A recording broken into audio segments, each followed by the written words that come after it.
सेवा सेवा सबसे पवित्र कर्म है और इसे संसार की रक्षा माना जाता है। सेवा करने से हमारे मन में दया और करुणा के गुणात्मक भाव विकसित होते हैं। सेवा करते करते हम प्रेम की गहराई को अनुभव करते हैं। नमस्कार दोस्तों, आप सभी का स्वागत है पॉजिटिव थॉट चैनल में, जहां आप एक रोमांचक कहानी के जरिए एक पॉजिटिव थॉट का सार समझते हैं। तो हमारा आज का कथन है, वो हाथ सदा पवित्र होते हैं जो प्रार्थना से ज्यादा सेवा के लिए उठते हैं। तो आइए इस कथन को एक रोमांचक कहानी के द्वारा समझते हैं। सेवा का महत्व। एक गुरु शिष्यों को शिक्षा देने के साथ साथ लोगों की सेवा भी किया करते थे। उनके इस कार्य में उनके दो शिष्य सहयोग देते थे। दोनों बड़े ईश्वर भक्त थे।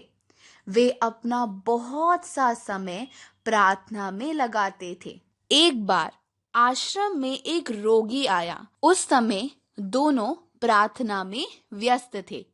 गुरु ने उन दोनों को बुलाने के लिए एक व्यक्ति को भेजा। जब वह व्यक्ति शिष्यों के पास गया तो उन्होंने कहा, अभी हमारी प्रार्थना चल रही है, प्रार्थना समाप्त होते ही हम आते हैं। थोड़ी देर होने पर गुरु ने पुनः उस व्यक्ति को भेजा। इस बार शिष्य आ तो गए, लेकिन वे थोड़े क्रोधित थे। आते ही गुरु से बोले, आपने हमें इस तरह अचानक क्यों बुलाया?